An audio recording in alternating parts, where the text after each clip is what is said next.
আগের দিন আমরা বলেছিলাম যে আন্ডার রুটের 9 প্রকারের অঙ্ক আছে, তার মধ্যে আমরা 4 প্রকারের অঙ্ক শিখেছিলাম, আরো 2 প্রকারের অঙ্ক আজকে আমি দেখিয়ে দিচ্ছি।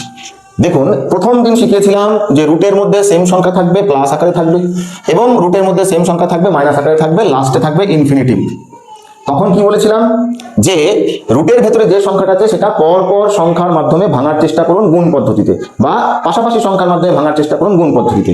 তাহলে এখানে বসে আছে 7, তাহলে 7কে কি কোনো রকম ভাবে পাশাপাশি দুটো সংখ্যার মাধ্যমে ভাঙা যায়? সম্ভবই নয়, কারণ 7 হচ্ছে একটা মৌলিক সংখ্যা। তাহলে 7কে কোনো রকম ভাবে পাশাপাশি দুটো সংখ্যার মাধ্যমে ভাঙা যায় না। এদিকে 13 রয়েছে, এটাও কখনো ভাঙা সম্ভব নয়। তাহলে এই অঙ্কগুলো আমরা করবো কি করে? এখানে একটা ছোট্ট নিয়ম আমাদেরকে মনে রাখার চেষ্টা করতে হবে, সেটা হলো √4x plus 1 plus minus 1 by 2। এর ক্ষেত্রেও তাই, √4x plus 1 plus minus 1 by 2।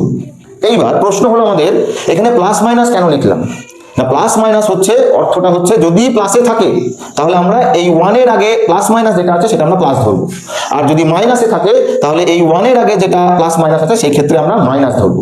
এবং আরেকটা প্রশ্ন আসতে পারে, সেটা হচ্ছে x এর মান কি হবে? না, x এর মান হবে যেটা রুটের মধ্যে বসে আছে সেইটাই হচ্ছে x এর মান। অর্থাৎ এই অঙ্কটার x এর মান হয়ে যাবে 7, এই অঙ্কটার x এর মান হয়ে যাবে আমার 13। তাহলে এবার অঙ্কটা বার করার চেষ্টা করি আমরা। তাহলে x এর মান যদি 7 হয়, এটা 4x আছে, অর্থাৎ 4 এর সাথে x এর গুণের সম্পর্ক আছে। তাহলে গুণ করলে 4 × 7 = 28, আর 1 যোগ করলে হয় 29। তার মানে 29 রুট, বাইরে যেহেতু এটা প্লাসে আছে তাই +1/2, আমি অ্যান্সার পেয়ে গেলাম।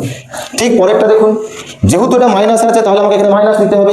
x এর মান আমরা কি জানি 13, তাহলে 4 × 13 কত হয়? 52 + 1, অর্থাৎ এর অ্যান্সার হবে রুটের মধ্যে থাকবে 52 + 1 53। যেহেতু এগুলো মাইনাসে আছে তাই -1/2, এটা আমরা অ্যান্সার পেয়ে গেলাম। ঠিক এরকম ভাবে দুটো অঙ্ক দেওয়া হয়েছে, আপনারা চেষ্টা করে দেখুন।